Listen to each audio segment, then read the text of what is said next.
beginning, middle, end. There are 22 chapters, right? Remember Revelation talks about the new Jerusalem, and then I think the new heavens and new earth. So, what are we going with? 20 what? 21? We'll go 34.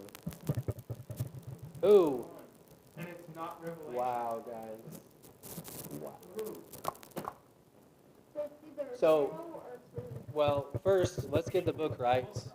So, the three places where this is talked about would be Revelation is one. Isaiah would be the second. Nope. It's another New Testament book, I think. Should be 2 Peter, if I am not mistaken. So, choose Isaiah or 2 Peter. Because honestly, I'm not sure either. That's how these things go.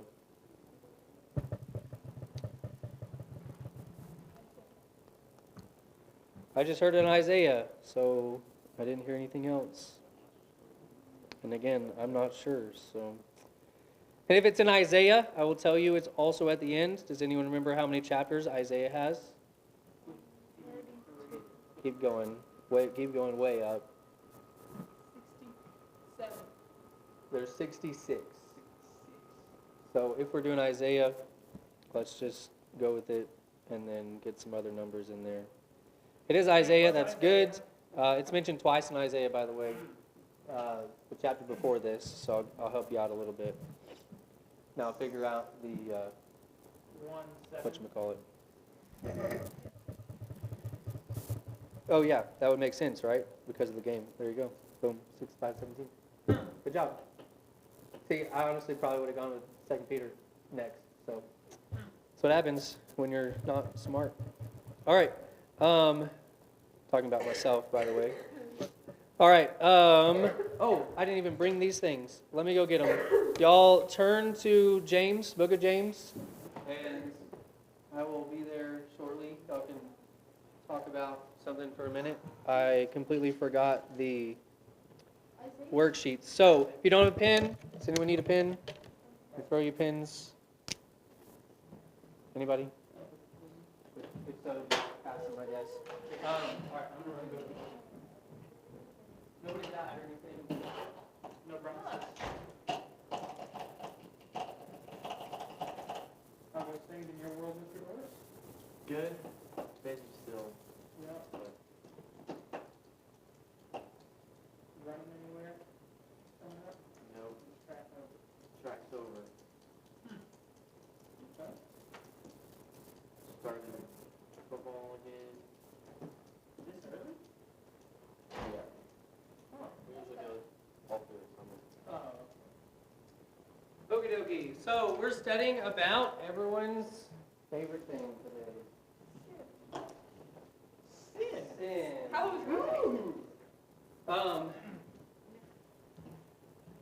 So let's take a look.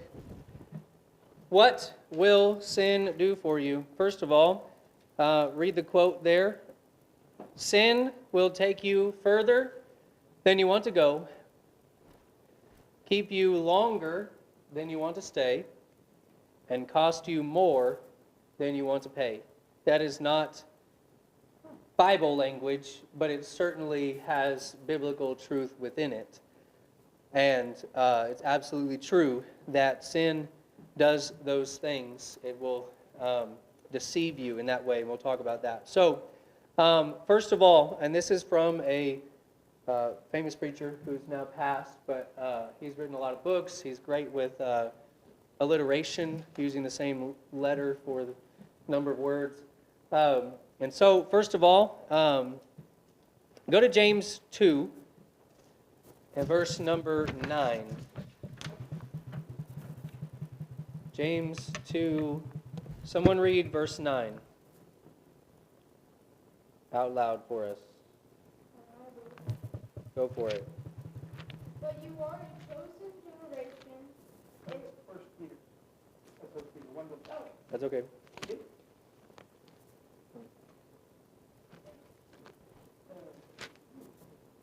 chapter 2, verse 9. But if you show partly, you commit sin, and are convicted by the law of transgression. All right, thank you. So that's partiality is the tough word there.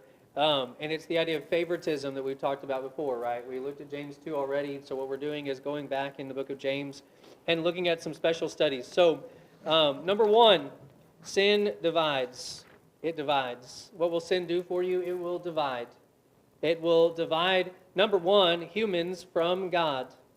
Isaiah 59, let's turn there quickly because I don't think we'll look at the other ones, or at least not the next one, but Isaiah 59.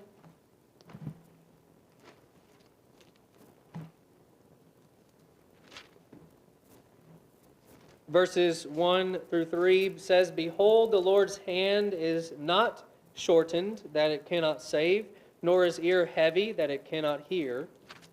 But your iniquities, sins, have separated you from your God. Your sins have hidden his face from you so that he will not hear. So, God says here that sin divides you from him. We all had a relationship with God, and it was a good one, right? It was what we start out with. But when we sin for the first time, we separate and divide ourselves from God in that way. It divides humans from other family members, right? So, for example, Cain and Abel, were they not divided? They absolutely were. Jacob and Esau, they were divided kind of from the very beginning. Twins, remember, they were twins, and Jacob deceived his father, and lots of bad things happened after that. And even a lot of bad things happened to make that happen before they were even born. Or as they were born and as they were being raised up. So sin divides you from family, perhaps, potentially. Sin will divide the Christian from the church. There is something called church discipline that does not happen very often. And so when you picture a divide, I want you to just picture something that's very distinct, that it will divide you or from really anything and everything if you continue down a path of sin. So sin divides a Christian from the church, and that's different, right? Not everyone's in the church, so a Christian from the church. And then also, sin will divide congregations of the church. 1 Corinthians 1. Remember what they were saying in 1 Corinthians 1, 10 and following?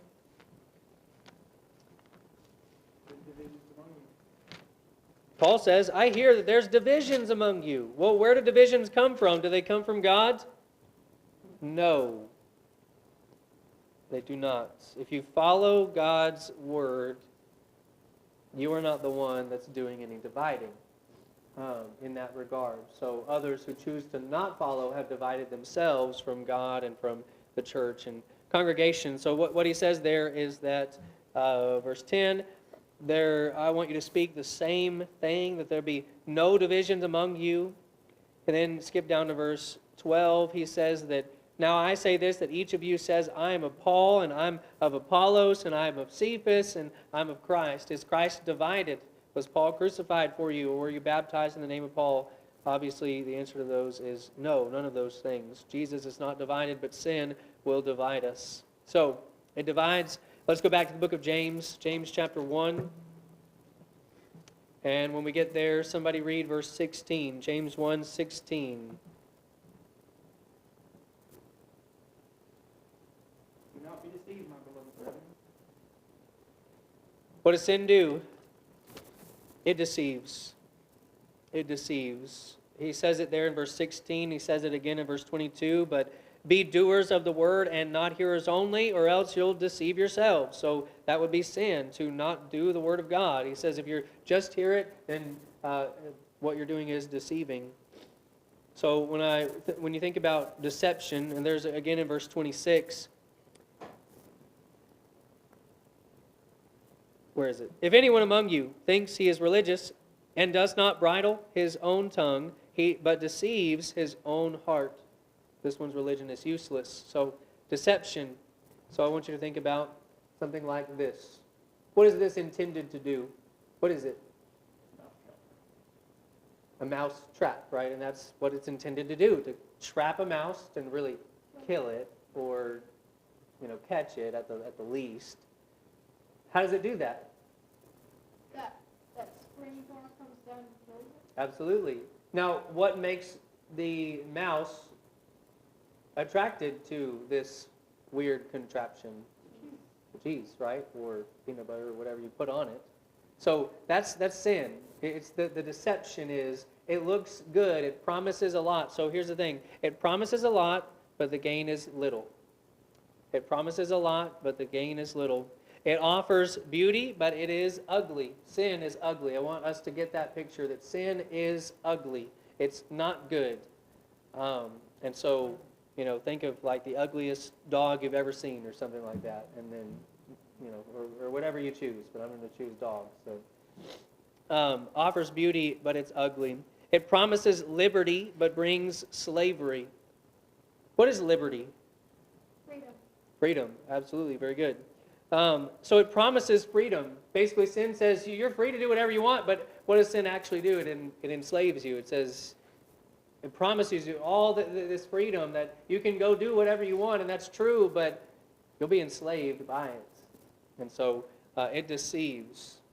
And I want you to think about John 8, verse 44 says, the devil is a liar, and he's the father of it. Well, lies is something that's the idea of deceitfulness, right? So tricking someone for,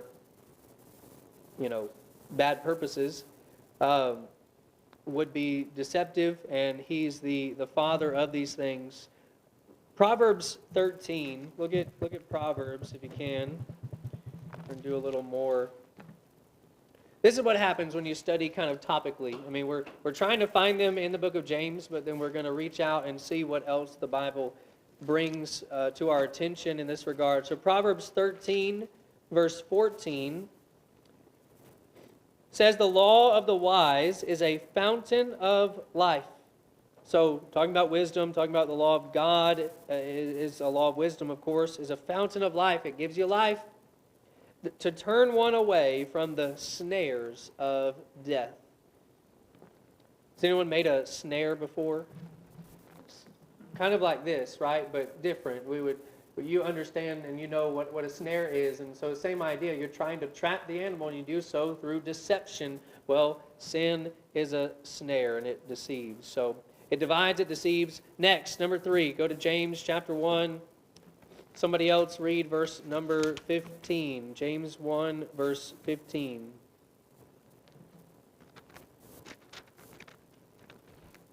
Then after desire has conceived, it gives birth to sin, and sin, when it is full grown, gives birth to death. All right, so at the end of that verse, it gives birth to what? Death, or it brings forth death. It destroys. It destroys. It destroys people's names, and it destroys reputations. Let's see if I can do this. Come on. I'll give you these real quick. It destroys names and reputations. It destroys nations. It destroys families. Come on, dude. Finances and souls. Copy. Let's do.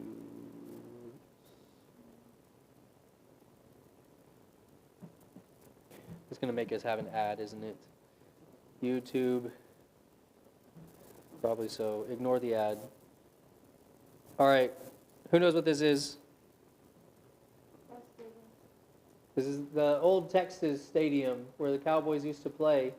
Well, when they built the new one, or before they built the new one, I guess, they tore this one down with an explosion, or we may say an implosion. Look how fast this happens. This is a giant building, right? You can kind of see people.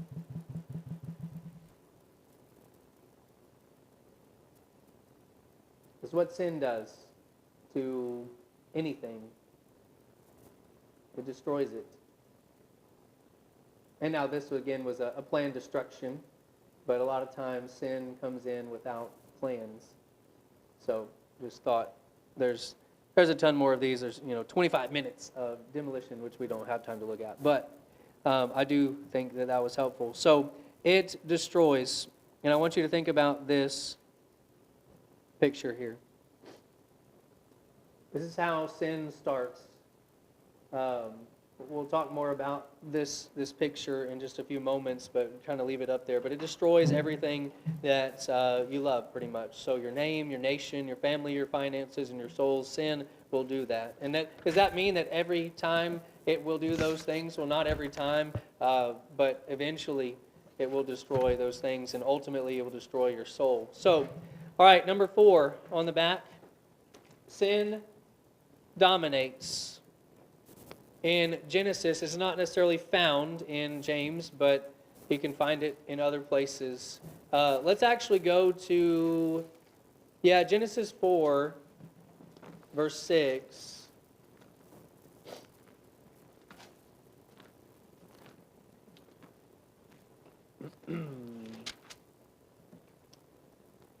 All right, so God is going to speak to Cain. Remember, Cain killed Abel. And God says to Cain, "Why are you angry? And why has your countenance fallen?" So really we should include verse 7. He says, God is saying to Cain, if you do well, will you not be accepted? And if you do not do well, sin lies at the door. So it's basically, it's at your door. And look at what it says about sin. Its desire is for you, but you should rule over it. He says, you have the ability to rule over it, but what sin will do when you let it in is it will dominate you, right? Or again, this is dominoes, but the idea is that it will just lead to more if you let it in. And so I want you to think about something like, what is this? Anybody know? It's a, wow, of course. Yes, and honestly, again, it's been like 2 weeks, so I can't remember exactly which building. The Lincoln Memorial? I think it's something like that. I think the idea is that I was going for here is the idea of Congress or a judge making. Oh, it's the Supreme Court, I think. Double check me if you want, but yeah, I think that's right. Now that helped me, y'all thinking through it with me. So Supreme Court makes decisions, right? And they're often that's why they call them the Supreme Court. They're the highest, kind of the last one. So once they make a decision, that's it. So sin, if we allow sin to do that, it will dominate these things in our life. It will dominate, number 1, our time. Ephesians 5:14-15, God says that we as Christians are to redeem the time. We're to buy it back from a sinful life. I think that's what Paul was doing. Remember, Paul was formerly a Christian killer for a number of years, and now he becomes a Christian, and so he's really trying to do everything he can to kind of make that up. He's not going to be able to, right? That's not how God works. He's not saying that you need to do that, but he's trying to redeem the time. But sin, if we let it, will dominate our time. It'll dominate our thoughts. Romans 1.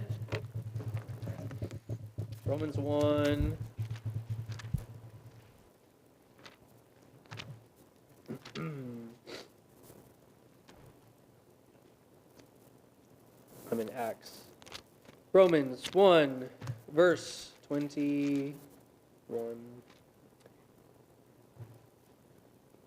Because although they knew God, they did not glorify him as God, nor were thankful, but became futile in their thoughts, and their foolish hearts were darkened. He's talking about the Gentiles, but this is true of anybody who lets sin in their lives. It will dominate your thoughts. That you'll eventually, if you just let it go, you're not fighting against sin. It will be your Supreme Court. It will say, hey, here's what you need to do.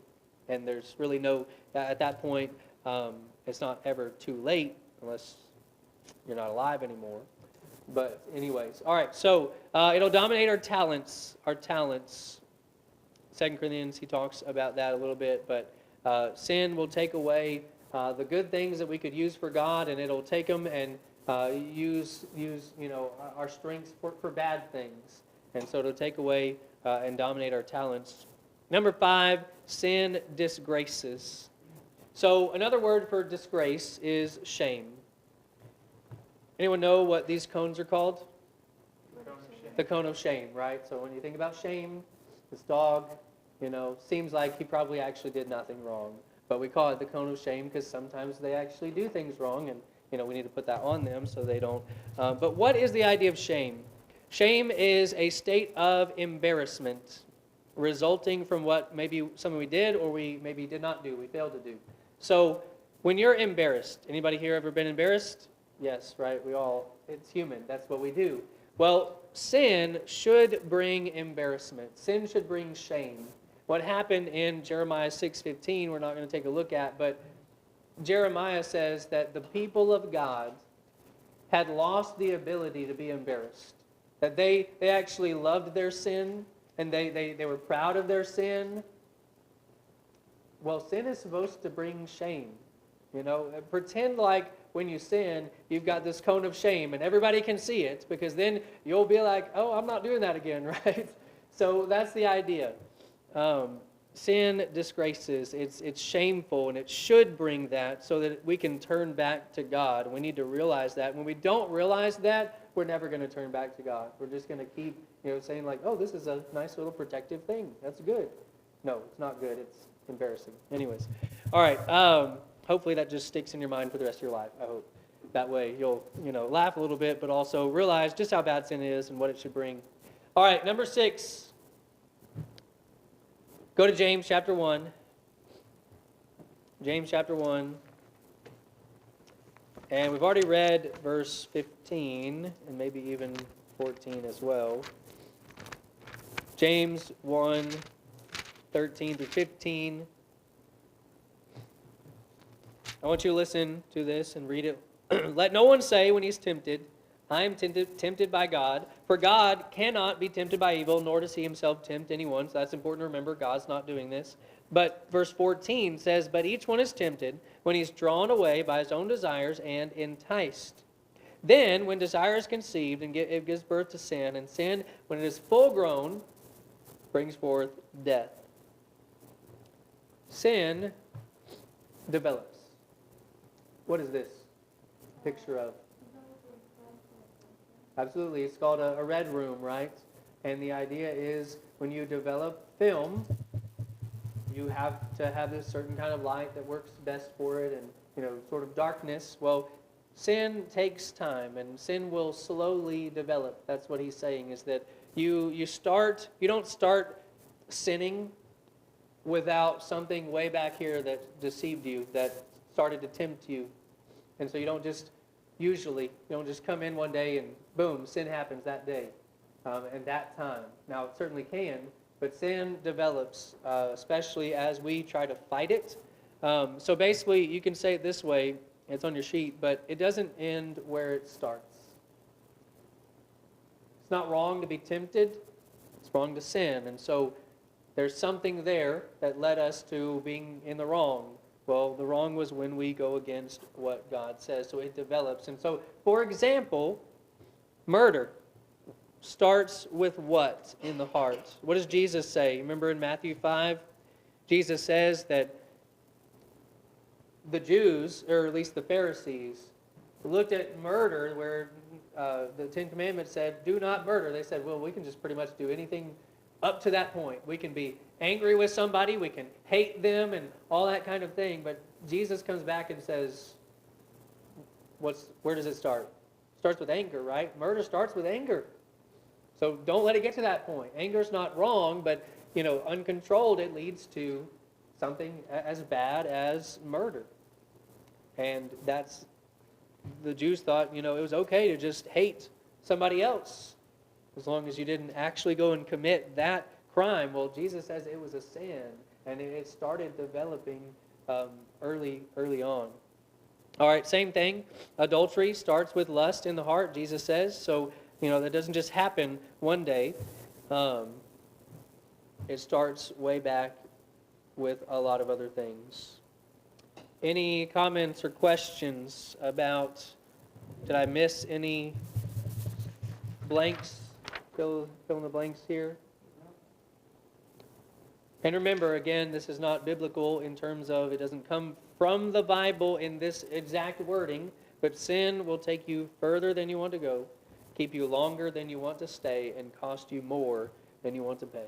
That's just the truth, and that's always going to be the case. It will promise you, it deceives you so much so, thinking that you can have great liberty and you can just be able to do whatever you want, but in the end, it will lead you down a bad path. And so don't stay in it. Don't go further, and don't let it cost you, because sometimes those costs can't be fixed. You can be forgiven, but sometimes the cost can't be returned. Does that make sense? The consequences. There are consequences to sin that God doesn't necessarily erase. All right. So I just think that's a really important lesson. I want you to think about for next week, what can we do to fix sin? Don't say anything right now.